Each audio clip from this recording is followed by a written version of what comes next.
everybody, and welcome to another episode of So What's New in the Biscuit Tin. This is Season 3, Episode 3. Woo! I'm Sam. And I'm Jess. Indeed. Random woos there, love that. So, for today's episode, we've got quite a meaty one today. We do. I say that's like a surprise, Jess. We always have. It's not. Let's start. I thought, Jess, rather than, I know it's biscuits, but I just thought I wanted to do with you something a bit different today. I saw this would you rather thing, and you can only have 3 of these, and none of them are biscuits. Shall I test you out on this? Okay, let's do it. No, right. So you could have unlimited fabric budget, a self-threading overlocker, an extra day of the week to sew. So you've got to pick one of those. Which one are you picking of those? And then, so pick that one first. Okay, I'm picking, based on my current woes that I'm experiencing, which we'll get into shortly, a self-threading overlocker, because my overlocker is being an absolute... It's being a non-productive member of the house, is what it's being. That is, and it's got to justify its space in the house. I like that. It's a non-productive It's driving member me of the insane house. right now. Yeah. Something is going on. I don't know what, but something is going on, and They're funny beasts, aren't they? They really are. Something's getting tied up inside. So what I might do at the weekend is hoover it. I was scared. I hoovered mine for the first time the other week, and that was scary. Okay, so I'm taking overlocker that threads itself. First like option. That. So row 2, a sewing space that tidies itself. Okay. Your bobbin thread never running out. Or free patterns for life. Bobbin thread never running out, 100%.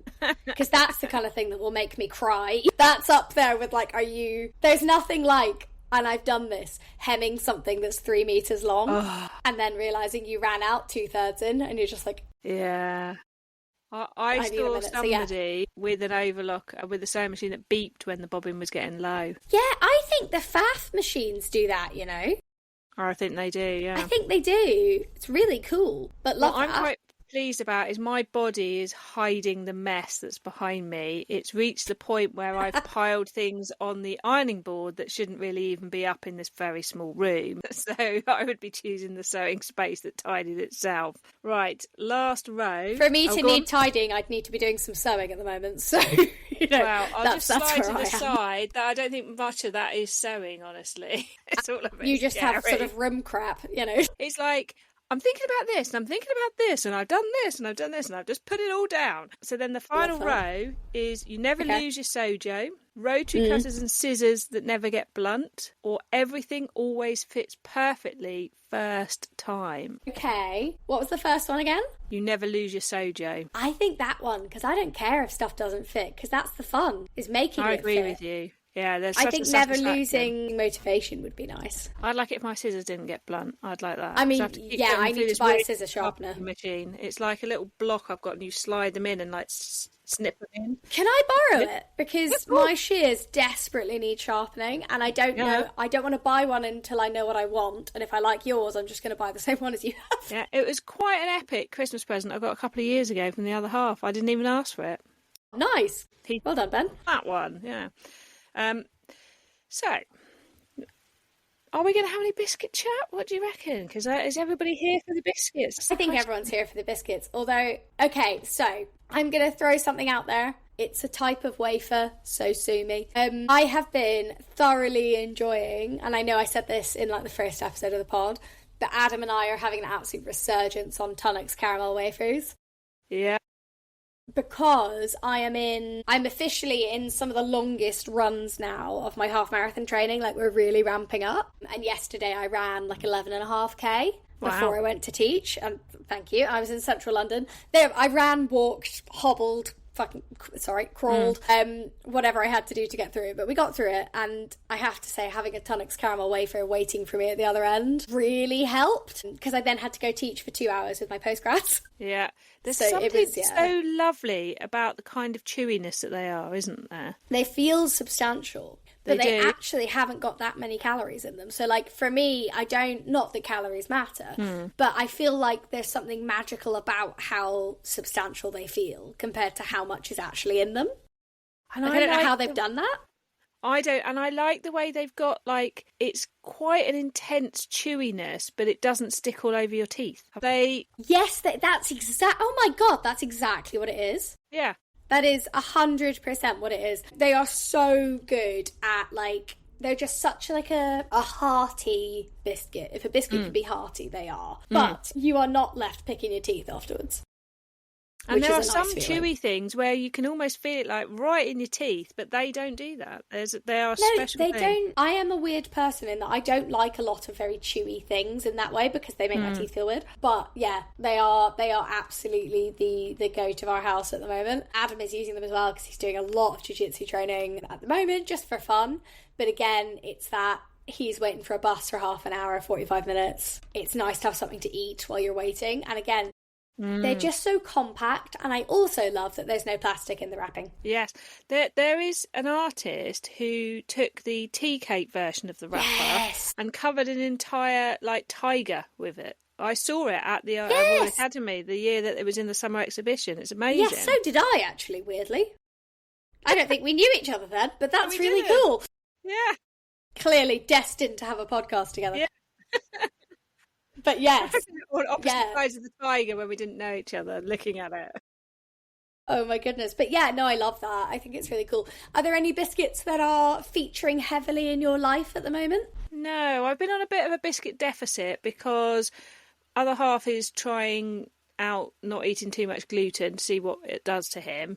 Okay. So he went to town in the gluten-free biscuit aisle and then went, oh yeah, but still a lot of sugar in that, isn't there? I'm like, hello, you've eaten 3 of these today, and then you're wondering why you're struggling a bit. Yeah. So our house is full of like all the variations of gluten-free biscuits. I'm not particularly bothered because whilst the advancing in gluten-free products has come a long way, they're still not as good as real biscuits. Let's not mess around. Particularly if you don't have to be gluten-free. Yes. If you do have to be, they've got a lot better, and I'm very happy for you that you have a lot more choice. But yeah, if you're not gluten-free, let's leave the gluten-free biscuits for the gluten-free people. And if I'm putting in my body, I'm waiting for a decent M&S biscuit. I'm not wasting it on that, you know. Okay, I feel the same about full-fat Coke. Firstly, I don't like Diet Coke. It tastes horrible. Anyone who says there's no difference in taste is whatever the blind is, like but for taste. Either, yeah. It's hard. Like, my partner loves it and he maintains there's no difference. And I'm like, yes, there absolutely is. Yeah. But I feel the same way about Coke. Because if I'm going to have a fizzy drink, I want a fizzy drink with all that entails. I want the sugar because I so rarely have them. The only thing I have at the moment is I'll have a Fanta after a really long run, but I get the little cans, like the little tins from the shop rather than a full bottle. They're so nice. But like, I don't know, for me, I'm like, no, I've just done a run. I need sugar. I need to top up my electrolytes. I need to get back on it. So for me, it's worth it. But yeah, I definitely think if you're going to choose what you're putting in your body, I'd rather properly do it, or I'd rather have a really good biscuit, or I'd rather have like a... And in the usual way that my brain works, would you like a random Fanta fact? Of course I would. Lay on me. In the UK and Europe, Fanta has real orange juice in. Yes. In the US, it does not. Which why it's luminous in the US. Yes. You could use that at night as a torch. I also love that Fanta's German, like was originally created in Germany. Yeah. Because I was listening to a historical thing recently. But yes, I saw, and I don't know if this was rage bait or not. For anyone unfamiliar, that's when people post things on social media with the pure intention of annoying other people. There is an American girl who lives in the Netherlands and keeps posting stuff being like, why do Europeans have such narrow doors? And how do these people why don't they have numbers on their clocks? And I'm like, I hate this woman. Like, I've never irrationally disliked someone. And I know it's probably rage bait. I know it is. But she looked at, like, you know, the clocks you get at, like, European train stations that just have the lines. Mm-hmm. She was like, why does no one know how to, like, use numbers or tell the time here? And I was like, oh, sweetheart, we're not the one who doesn't know how to tell the time. No. Like, you're the one looking at a clock and the numbers have been taken away and you don't know what time it is. Jesus. And if you don't like it, just get your own watch, you know. Well, exactly. But then she posted, she was like, why is the Fanta so weak in Europe? And everyone in the comments was like, no. We made it. This is ours. No. This is how it's We're meant not to doing be. This. But yeah, that's a whole genre. Things like that. Just rewind us back to episode 1 where we talked about free labour and all of that sort of thing. Obviously, when we're recording this episode 1 hasn't come out yet. Yes. But clearly it must have been in the water because I got a comment, basically someone announcing they needed to leave the room. On your YouTube or on your Instagram? No, they took the time to come over to Instagram to tell me. Can I see it? Is it still there? It was literally, it was a direct message. Like they took the yeah. But can you tell us what it said, roughly? I don't want to overtell it because maybe the person's tone came across differently, and because episode 1 isn't out yet, they wouldn't have known our thoughts on it. But whether people know or not on YouTube, I've taken the decision to have YouTube membership. Okay, cool. I've put months of thinking into this. Sorry, just doing a bit of personal. No, go for it. I put months of thinking into this, and I get, probably like you do, random emails asking me to promote some thermal printer or quilty box, or someone, I recently had one at AliExpress. Generally I say no because they don't fit with my values and that sort of thing, but also I want to be able to, like you do, to be able to freely give my opinion, and most of these people want you to do a certain thing or whatever. And by the way, not casting shade on anyone else, this is my own personal choice. Everyone chooses I think what they it's want really to important to say that. Yeah. But at the same time, like you probably completely get, I put a lot of time and effort into YouTube, and if I'm going to make this sustainable, I wanted to think about how to do that, and also I wanted to be able to have almost like a level of autonomy over how I create my community. There's been so much going on with social media and being the sort of influence of the very rich white man and all of that sort of thing, that I was like, actually, if I create my own community where people can have access to extras, and that's what it is, it's extras. I'm not planning to change Sequin Girl, although I have a right to if I want to. Yeah, of course you do, let's make it clear. But I'm not intending to. This is just extras, and I was very careful. I created layers, and like there's different things, and like people can have extras to like the resources that I make and all sorts of things. And someone took the time to come over to Instagram, direct message me and say, I can't follow you anymore because you've made it members only. So first of all, it wasn't correct. Yes, so I have written back and corrected inaccurate. them. Yeah. But secondly, even if that's true that you don't want to follow me anymore, that's okay, you do you, but you don't need to tell me you're leaving, because I've made my personal choice. I'm not asking people, should I do this? you know so I was taken aback, but not unsurprised based on what we said on episode 1. I think as well, it's your space, it's your right to do what you want to do with it, but also I do think it's important, and I'm going to say this very openly. Sam puts 4 times as much effort into her YouTube as I do. I turn up, I talk to you guys, I have a lovely time, I talk to you in the comments, but it's very much, I put it this way, some of my videos have a lot of forethought, like my wedding dress series, or like sometimes I'll do a really in-depth sew-along, but it's very much however I'm feeling is kind of what you get. And I think my subscribers know that. We have a nice time, we have a nice chat. Your community, yeah. But if I put the level of effort into it that you do, I would 100% be having like an actual paid community as well. Because you treat it like a job, which I think is beautiful. And you work so hard and you have such a wonderful community. I love your community, they're so cute. But yeah, I think a lot of people don't realise how much effort some people put into them as well. Like, I will hold my hands up and say I am so lackadaisical. Like, I'm just like, yeah, okay, you're getting this. Because for me, if I start treating it like a job, I stop enjoying it. Yeah, and I get that, but for me, you know, I love like even stuff like making the bingo grid and stuff that I make, and I did a massive spreadsheet about all the things I made in 2024. So people who've joined my community can then look at it, and you know, some people want that, and I completely get that it's not for everyone, but if it's not for you, that's okay, you do you. And I'm not like suddenly making my entire YouTube for members only, which by the way I could if I wanted, as I've said, but you know, also, it's just I think some people get very upset at the idea of content being paid. Like, for example, there's a podcast I love. So there's a podcast I love, and they have basically created this membership subscriber. It's not just a channel, it's a club, and there are like discussion boards, and it's like a whole different platform, and they do extra podcast episodes for it, and they do extra stuff for it. But the main content isn't going anywhere. And that's the thing. It's not like you've decided to put your entire YouTube behind a paywall, which again, you can if you want to, but you haven't done that. No. And I think some people get very upset at the idea of you charging people for what they perceive as sitting in your room talking into a camera. But the reality is it's hours and hours and hours of work. Yeah. Yeah, and I think that goes back to episode 1, so we won't go on and on about it, but it's this whole thing that we shouldn't have to pay for stuff, you know, and so. Yeah. I mean, the thing is as well, I think it's important to note again. Oh yeah, no, you go. I was just going to say, I am delighted that I've had generally a positive response or a 0 response, which is great, because if people don't want it, that's okay, just keep doing what you're doing. But actually, you know, some people have, and, you know, and I hope they enjoy it, because I want to enjoy interacting with them as well, you know. Well, exactly. But I think as well, we noted this in episode 1, but I'm going to say it again because sometimes people, if this might be your first episode, we're not trying to sound greedy or like everyone has to pay for every minute of our time. That's not what we're doing here. What we do push back against, and again, listen to episode 1 for this, what we do push back against is this idea that you are entitled to free labour from everyone you know and everyone you've seen online and everyone, you're entitled to that, because you're not.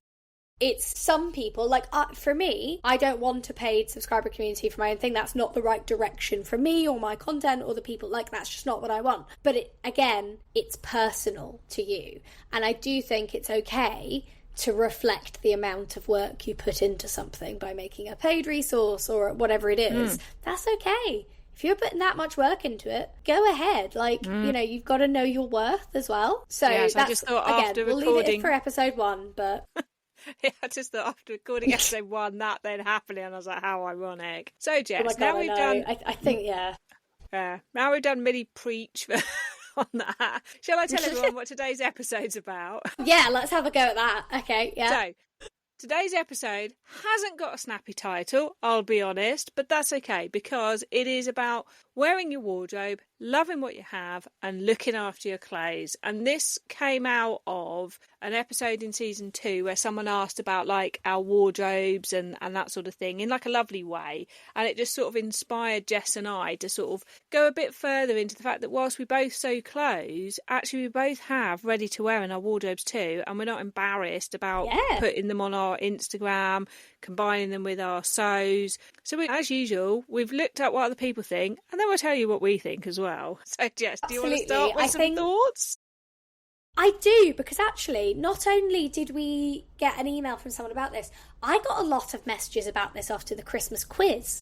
Yeah. And there were quite a few comments as well where people were like, because we were talking about our style a little bit on the quiz. And again, I get some messages about it where me and Sam have quite different clothing styles and colour palettes and all that kind of stuff. And we both dress the way we want to dress, which I think is beautiful. But as part of that, it does mean that we don't shun our ready-to-wear clothes we own. And I think the most sustainable thing you can do is wear the clothes you own.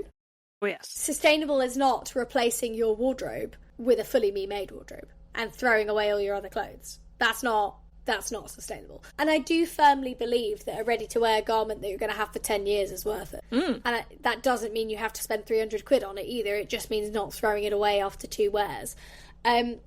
Because I think that should be recognised as well. There's a lot of sustainable clothes brands that are beautiful, but they are vastly out of most people's price range. Yes, so again, the most sustainable, the greenest thing you can do is love it, wear it, wash it properly, keep it forever. And I have tops that I've had for well over a decade. And also, if you're not wearing it, refashion it so that you do. Exactly, or give it to someone, or mindfully rehome it, as Sam talked about in her bonus app.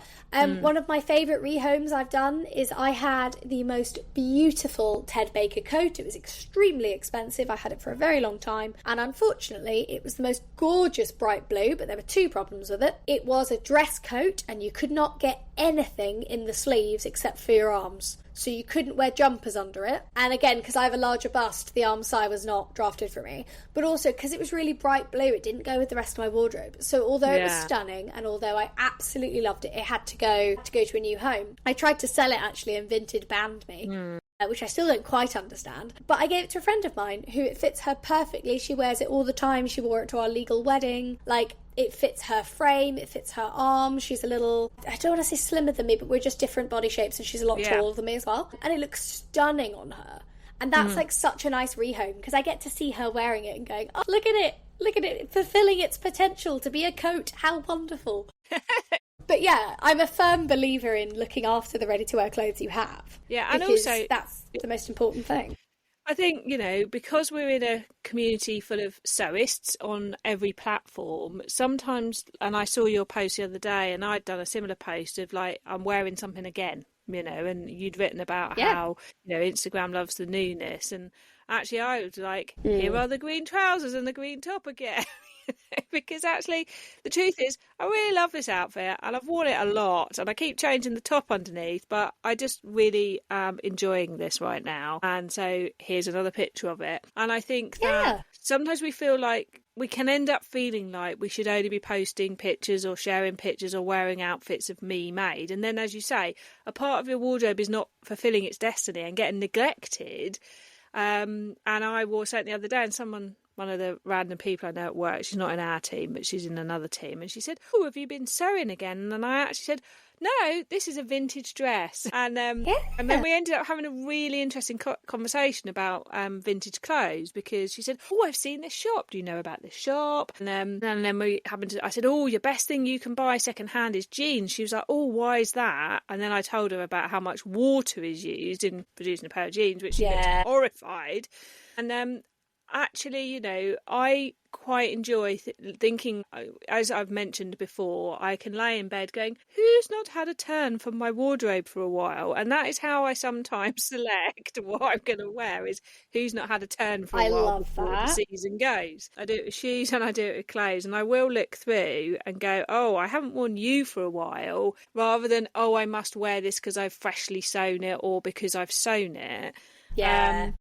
And I quite enjoy absolutely. And I've really enjoyed the fact that where I've been like trying to get rid of my wardrobe orphans, that lovely term that Yvette coined for us in season 1, actually I've been sewing things that then mean I can wear some of my ready to wear things that were getting left out because they didn't go with anything, which I'm sure you can imagine in a very colourful wardrobe can happen. No, absolutely. I think that's really interesting, and I think the idea as well of when we like not always jumping to sew something as well, and thinking about what clothes we own. And this is my particular favourite drum to bang, but sewing is not just a means of producing clothes. Sewing is a hobby, it's a skill, it's something you learn to do, and it also means that not everything you make will be of wearable quality. Once you accept that you don't have to make every single thing you own, then things become much more relaxing. Yeah, it's definitely. okay. You don't have to make everything you wear. You don't have to wear everything you make. That's okay. I got a comment today from a woman who listens to the podcast. She's just found the podcast. Oh, yeah. So hello, if you're listening. And she commented on my Davenport dress from 4 years ago and was like, I heard you talking about this on the pod. I went to look at it and she commented and said, I've had exactly the same experience. I made it 2 years ago and I've just never worn it. Yeah. And I was like, it happens. Like, it's okay. Yeah. But I think as well, I think it's okay to wear both. Like, for example, I hate wearing and sewing t-shirts. I'm just not going to do it. I'll do it if I have to, but it's not my vibe. I will convert you. I've sewn many t-shirts. The problem is I don't like wearing t-shirts. I think that's actually the reason I don't sew them. I don't like wearing them. No, and it's quite interesting watching you when you were talking about your episode, which was Jersey for people who don't like Jersey. And which did very well, actually. How you view like t-shirts and how they feel on your body. Yeah, and I just don't like it. And I've realised that's why I don't often wear like proper button-up shirts. I don't like how they feel on me. I've realised that actually, because I've spent a lot of time over the last 2 years really agonising over why do I not wear that? Why is that not getting worn? Because if I don't learn from the why haven't I worn it, then I'll just might make the mistake again. And I don't like that. And you don't want to just repeat the same thing over and over either. No, you don't want to always have the same problem. No. So I have been really like thinking about that. And like sometimes I've realised it's because actually whilst I like the fabric isn't the right fabric, like in terms of what I'm going to pick to wear. I've realised they're two separate things. Yes, and absolutely. Yeah. And then I realised some of it is down to however much I like how it looks, I don't like how it feels on my body. I've had this whole thing, I spoke about it on, I think it was on my Vlogmas episodes, about tights cutting into my waist, and someone made a really sensible comment, why don't you just buy the next size up? I was like, why have I never thought of that?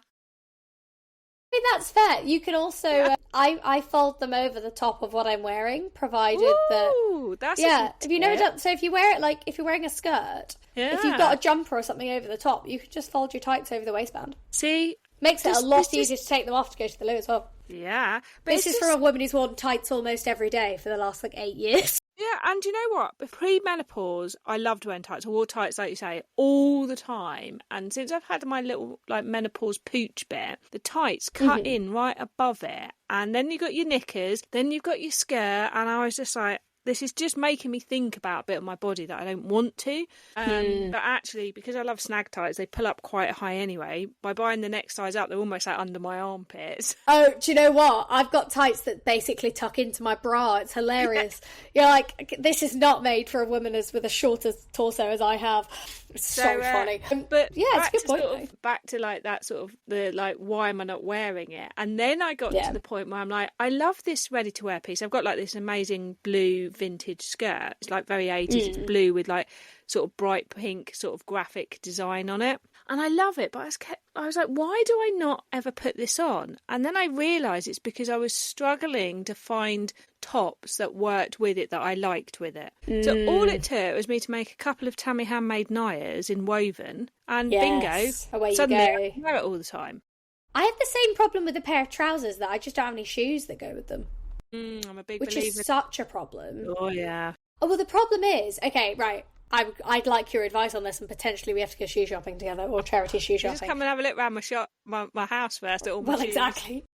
I need a pair of either flat, they can't be boots because they're a tapered leg cigarette fitted trouser. Okay. Problem is they're light green. Okay. So I can't wear black shoes with them. No, not black shoes. In the summer, sandals are fine. Yeah. But I need a flat shoe or a supportive, because I have gold ballet flats, they look quite cute with it, but I need a brogues look. Okay, the podcast is a safe space. I have quite big feet for my size. Okay. So if I wear a full shoe, I do look like I have boat feet. They're enormous. But I want a chunky brogue. You want a slimmer brogue.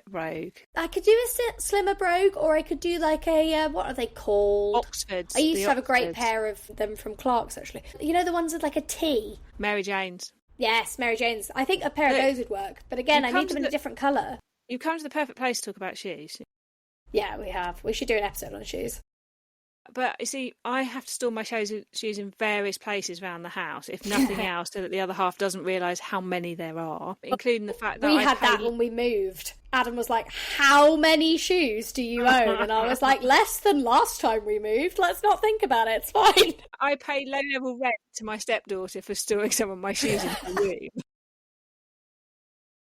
How many are in your car? Oh, that's a good question. There's 2 pairs in my car. Yeah. And that's quite a low amount in my car, actually. But when I was a head teacher, I could have a couple of pairs in my office under the guise of, in case I need to swap shoes, you know. Yeah, that's what I used to do.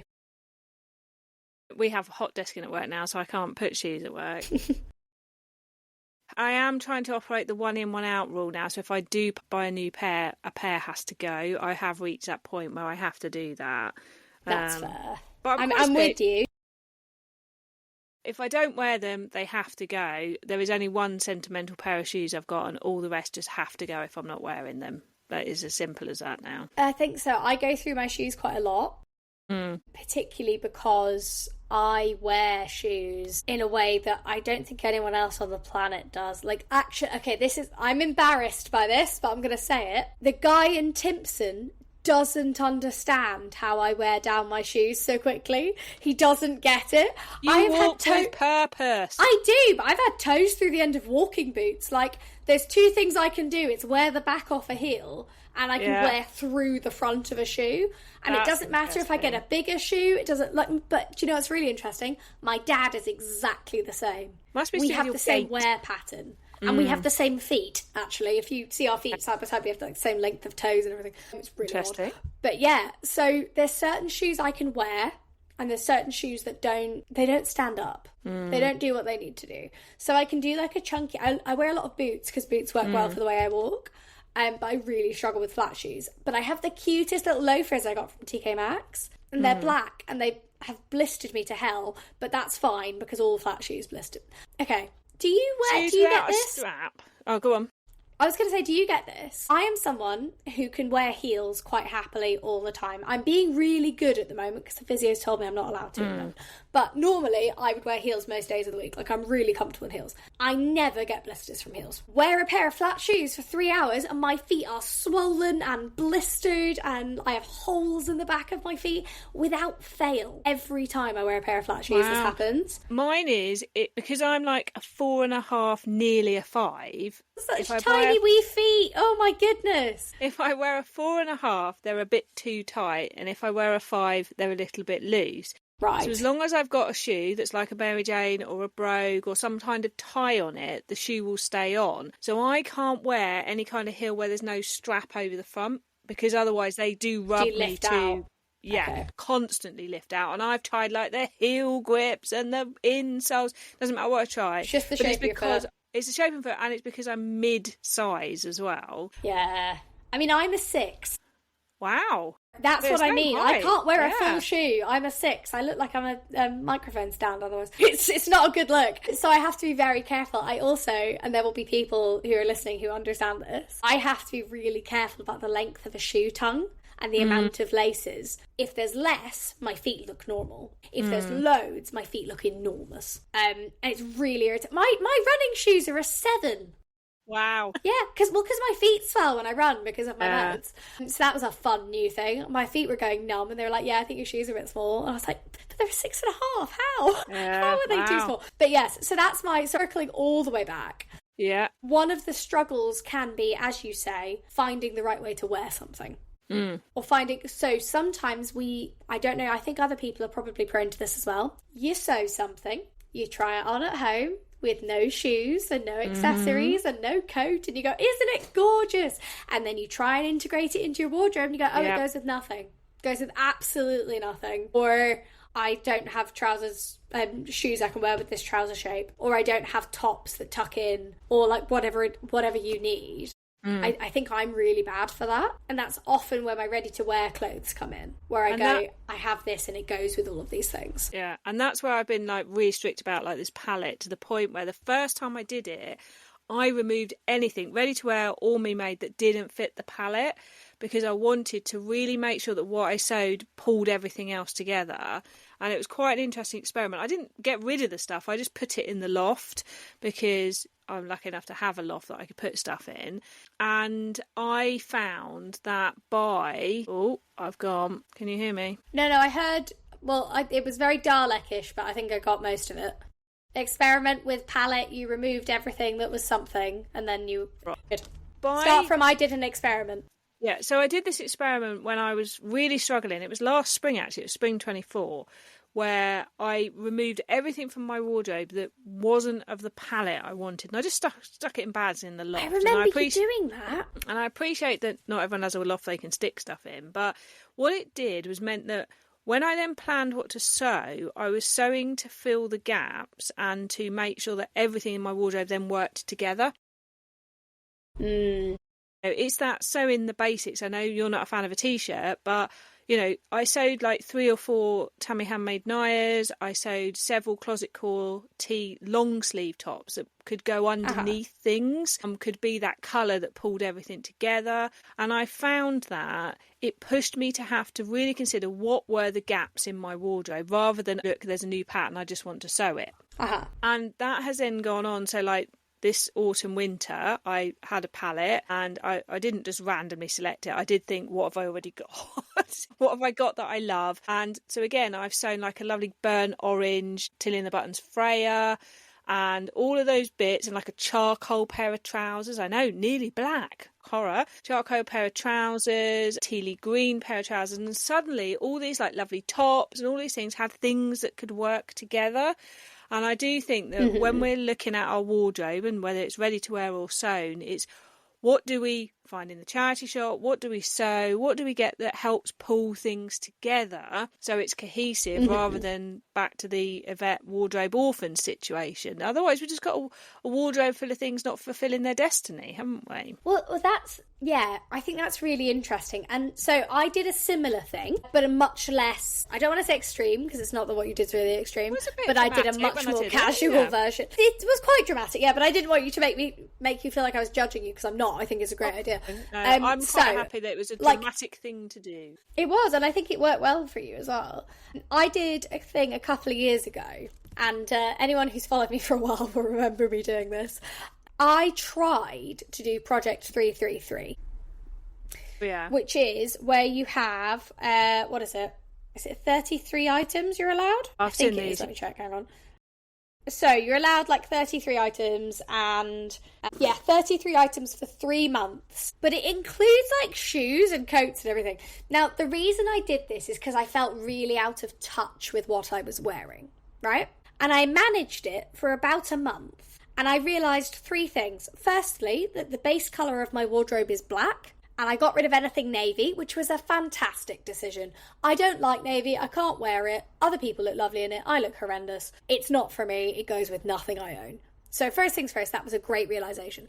The second thing I realised is that I dress seasonally, I dress in a colourful way, I am not a capsule wardrobe person. What I actually need is enough black and white stuff that I can wear all of my super bright coloured clothes. So that's one of the big things that's guided my sewing. What I have is a number of very bright dresses, very bright jumpers, very bright trousers, things like that. And what I then need are a selection of black trousers, black and white tops, basics that go, because I will happily wear an all black outfit as well. I've put a vlog out today, the day of recording, with my 6 top work from home patterns. I saw, yeah. For when you still want to feel dressed. Well, so for me, a big thing is that I still want to feel dressed. I am not by nature I've talked about this in the Jersey vlog as well. I'm not by nature a comfortable dresser in that way, and that's entirely on me. That's not pretty. Yeah. Do you know what I mean? No, I'm not. I will wear heels and an A-line mini. Yeah, I don't. But I dress for mental comfort. Yeah, you know, t-shirt. I don't dress for comfort, and then on the back, physically anyway. Yeah, I dress for like vibes. I dress for how I want to feel, and how I want to feel is rarely comfortable. Like, I don't really care. We'll chat about this another time, Jen. Yeah, we will. Do you know what it is? It's that I want to feel a certain way. I want to be equipped a certain way. But for me, I'd never go unless I was like coming up to my period or something, and then I'd go, I want something soft on my legs. Or I want, for example, went for a really long run yesterday. I went into uni in my running clothes so I could go for my run, and I then packed relaxed, comfortable waist, flowy trousers and a big jumper, because I knew my body would be like battered and bruised. But I think, again, sorry, going back to what I was saying, long ago, circling all the way back, it was really interesting figuring out what I actually like to wear and what I need, and that I do need, like, that I have a base colour in my wardrobe. And I have noticed that stops me buying fabrics I shouldn't have. Or like, I look at them and I go, oh no, that wouldn't go with my base colour of my wardrobe. And it's not that I then have loads of other colours. Well, as in, like, I haven't got a colour palette. But I just have that one guiding principle, and that does work for me. In the video I did today, though, I have decided, I don't think you're going to be proud of me here. I don't think you're going to be proud of me. I want to make a black pair of Closet Core Pietras and a black Tammy Handmade Mila, so I can wear them together and have a me made fully black outfit. We are openly different outfit people, but as do you know what's great, I made folks? A charcoal grey pair of trousers. I'm so proud of you, but we don't have our cameras on, and I can still feel how Sam is looking at me right now. I can just feel it when she's like, "Oh, come on." It's really funny, isn't it? Because I wear bright clothes. Everyone else, I know this is not what you're saying, but everyone else thinks I think they should wear bright clothes in a way. I'm not out there to small R religiously convert people. No.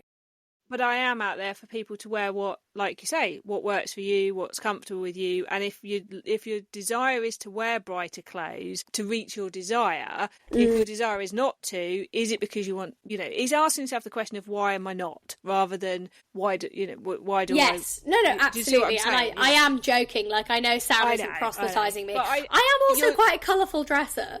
But but also you're not the only person. My boss at work, she's always like, "Oh, you look so colourful. I wish I could be colourful." And I'm thinking, do you, or do you feel that maybe because I am, you should be? Which actually, is really interesting. Vibe, not my vibe. Don't try and exactly. You don't try and get me to be colourful, and I don't try and get you to wear A-line miniskirts. And we've got a good line here that we're happy with. First of all, if I was wearing A-line miniskirts, the razor would have to come out, and I'm generally not there for that.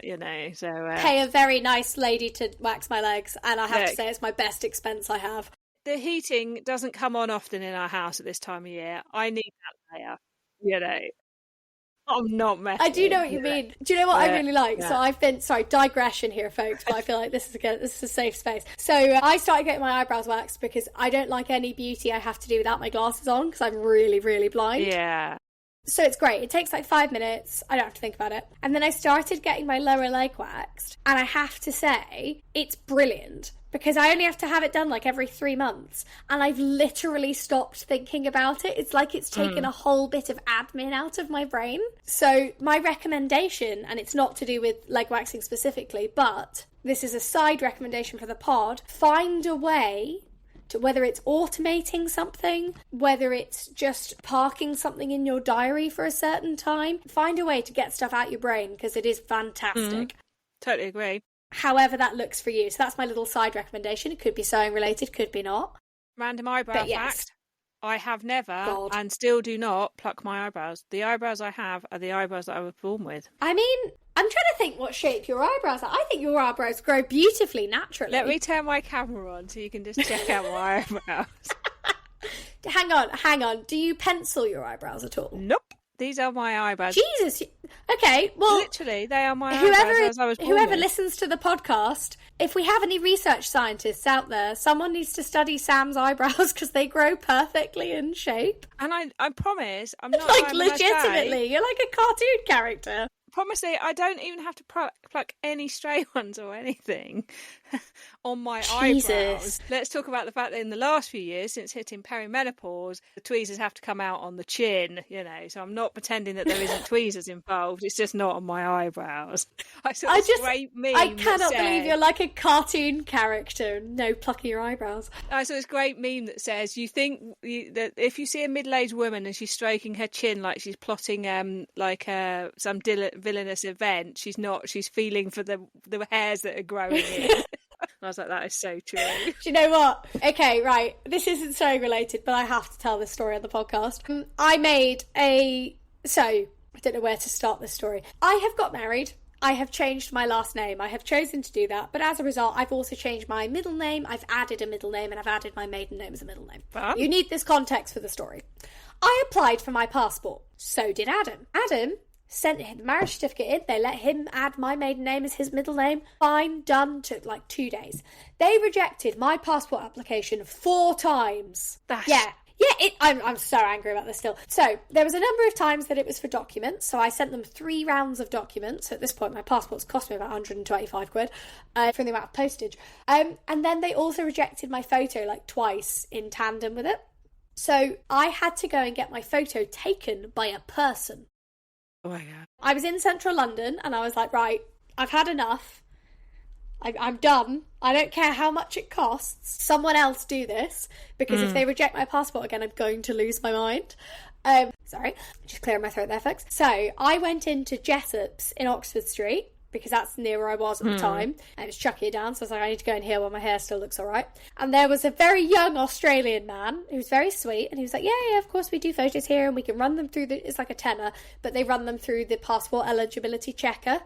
Like they have a machine that checks to make sure it'll be accepted. So I was like, yes, let's do that. Yeah, let's do this. Yeah. So he takes my photo. It's very sweet. I have to take my glasses off. Can't see a fucking thing. So he goes, right, stand there, look at me, tilts my chin so I'm actually looking, because that's the problem. I couldn't make eye contact with something I can't see. And then he goes over to the desk and I'm about to pay and he goes, right, the machine's happy with this photo if you are. And I just looked at it and went, oh my God, passport photos are humbling. And he burst out laughing. He properly snorted and then was clearly like, that's unprofessional. And I was like, no, you're fine, mate. I don't care at this point. If they'll accept it, I will. Yes, just get it done. Get it done. Put it this way, it was a bit too well lit. That's what I'm going to say. Now, I'm very aware of the time. Yes, of course. One of the things we wanted to talk about in this episode was also looking after your mermaids. How it got hairs on my chin, I don't know, but that's why they listen. Yes. We hope. Let us know. So, how do we look after our clothes, both me-made and ready to wear? Can I just start with, you really don't need to be washing stuff on a high temperature anymore. No, you don't. It's not like we used to. If you've got pets, there are things that you can get to dissolve the pet hair in there. Having this chat with a colleague at work the other day. Start with actually shorter washes. I mean, most of us are not going into nuclear fallout zones where we've got major stuff that needs to be washed off our clothes. No. So just thinking about how you wash your clothes, looking at the settings, because sometimes we just get in the habit of using the same setting every single time on our machine. And actually, I use the mini wash that's only done in 30 minutes. Yeah. A, it saves a lot of money on electricity, but B, your clothes haven't been tumbled around. It distresses me, and I feel awful for people when I see these photos where they say this has happened in the washing machine, like it's ripped. And I'm thinking, how high is the spin? What is happening in your washing machine? Can I give 2 recommendations on this exact topic? So the first thing is, they have not sponsored the podcast, although if they feel like it, they can. We use Persil's Wonder Wash, because it's specifically for short cycles. Now, we use this because half of our washing is normal clothes and half of our washing is extremely sweaty jiu-jitsu gis and running clothes. Now, for the jiu-jitsu gis specifically, Adam does Brazilian jiu-jitsu. Some of you might do it. It's quite popular. The problem is it's often covered in other people's sweat and blood, and there's loads of problems with like things like ringworm and all sorts of stuff. So you actually have to wash it, and like it goes in a separate washing basket. It doesn't go with the other clothes. We have a sports washing basket in our hallway, and he's like, if anyone's seen Monsters Inc., he's like when the monster gets the sock on him at the beginning. I don't touch Adam until he's showered when he gets home. It's just not allowed. But we have found that even with that level of dirt and grossness, the Odor Defy Persil short cycle stuff, it's like Wonder Wash, half an hour, comes out clean, smelling beautiful, done. So you really, like, that's gross. And we still wash that at 30. And most of us are not these days, apart from like maybe our sportswear, and not in our everyday wear doing things that are like high activity. You know, we're either sitting working, or we might be walking around, but you know, we've not got the smell. I was thinking back to when I was like in my teens and 20s, and you'd go to a pub and all your clothes would stink of smoke when you got home, because people could smoke inside. Yeah, and you know, we haven't got that anymore, and you know, it's quite interesting. Jess and I, as part of this, were looking up like recommendations about how often you should wash things. So I found the Good Housekeeping one, and the Good Housekeeping one says everywhere tights. I'm with that on the tights. I think underwear is a given. Tights are gross. Yeah. But it says no, actually, no, hang on. What are we counting as underwear? Because you shouldn't wash bras every time. It's really bad for them. No, I wouldn't say you should wash bras every time. They will I'm deteriorate paying really 50 quid a bra. I'm not washing it every time. But they reckon you should wash a blouse everywhere. I'm going to say now on the pod, I don't wash a blouse everywhere. I wear my blouse to work for 6 hours or whatever. I've literally mostly sat still in meetings most of that time. It's almost as clean as when I put it on. It's like... I mean, what's your opinion on blouses, Jess? Sorry, I was just stopping something very loudly ringing on the podcast because I was getting a phone call. So, my opinion on blouses, it depends. If it is the height of June, I will wash it. If it's December, I won't. Yeah. It also depends on what I am doing, where I have been, potentially how much tea I have drunk and spilt down my front. I would say it depends, because the thing is, if I'm also, okay, I'm going to throw it out there because it's a TMI podcast today and I'm loving it. If I am coming up to my period, I am sweatier. And I feel gross, and like hormones can impact the way you sweat. So if I feel a bit sweaty and gross and I've been in London for like 14 hours, I'll wash it. If I've worn it to work from home, absolutely not. I'll hang it out. Like it really depends what I'm doing. This is the thing, is a good airing is a very effective thing for clothes. We were talking, weren't we, before the pod about what did we used to do historically. Now, we're not going to get into a big history lesson on it, but mostly because the underwear was like a full undercovering. They were the things that were washed, and they were simple cotton, and then everything else on the top just had an airing. You know, if you think back to those Victorian dresses, they're not going to wash, you know, any kind of wash easily, are they? You know, and I think we really... This is such a critical part of how we look after any clothes, whether it's the ready to wear or are me mades, but washing them with care. I use white vinegar in a lot of my washes because it helps to break down, like if you've got any like creams or makeup deposits, because washing powder actually can't break down the stuff that, like the emollient stuff that's in like some face creams and things, so like on your pillowcases. Yeah. But vinegar can. And someone said to me, doesn't it smell? And I was like, white vinegar doesn't have a smell. No, it doesn't. We're not talking about fish and chips vinegar. We're talking about white vinegar. Well, also, it's like, okay, here's a fun one on the same line as vinegar. You can use vodka to clean sweat stains and to get the smell of sweat out, because that is what they use for costumes in theatres that are very, very old. So if you think like the Royal Ballet, those costumes get very sweaty, but they're so intricately made, and they're made of fabrics that you can't just stick in a washing machine. So they have a spray bottle, and you spray vodka on it, and then just leave it to dry, and they won't smell of sweat anymore. So that's something you can do as well. And I think I might have mentioned this on the pod before. I can't remember, but did you know that talcum powder, if you get something greasy on your clothes, if you sprinkle talcum powder on it, it absorbs the grease before you put it in the wash? Yes, it does. You just have to remember to try and brush off the talcum powder before you put it in the machine. Yeah, you need to brush and shake the main stuff off. I think that's the thing. There's some really good accounts out there on all the different social medias now sharing like really good quality like stain removal techniques where you don't need huge amounts of chemicals either. But also, if you do have an item that ends up with a stain on, let's be creative. You could stitch over it, you could put a patch over it, you could applique over it, you might turn a dress into a top. There's lots if of it's ways irreparable, there's plenty of stuff you can do. Yeah, somebody said that to me. Something else out there, and I don't want anyone to judge me, but this is the hill I will die on. So if you do judge me, I don't necessarily care. You do not need to wash your jumpers more than twice a year. You don't. If they are proper wool, if they are true proper wool, not sweatshirting, like actual wool jumpers, you do not need to wash your jumper until the end of the season. Now, I wash some of them more regularly if, for example, at the moment, for some reason, I am freezing, so I've been sleeping in a jumper. That I will wash more regularly. But wool can resist dirt and odour for a very long time. So if it's like a really rubbish polyester jumper, you might need to wash it more. But isn't it naturally antibacterial as well? It is. Knitwear is antibacterial. So what we do is I do 2 jumper washes a year. I do one in March before they go away for the summer, and I do one in September when we get them out. Bar that, they don't get washed, they get hung out. But I'm not, it's moronic to wash cashmere more often than twice a year. Sadly, I can't wear wool. Even stuff with like 10% wool in makes me itch like crazy. Yeah, I remember you saying this. I feel so bad because wool's great. I know. Like from a sustainable perspective, wool's fantastic. Warmth-wise, it's the warmest thing. And I have tried. I've tried putting base layers underneath. It doesn't matter what I do, it gets through to my skin. Well, so the other throwing out a recommendation on that, sorry, just very quickly, when we talk about base layers, if you can wear wool, do not waste your money on very expensive technical base layers. Not if you're doing sports, but if you're like going skiing or something, wear a long sleeve top, wear a cashmere jumper if you've got it, because it'll last a lot longer than a base layer. Or get your base layers made of wool and they will last for most of your life.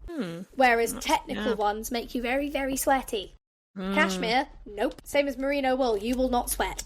Yeah. Because they let heat out if you're hot and like they keep heat in if you're cold. And we were going to talk a bit about like the different washing symbols, and I think, they are all Googleable, I would say.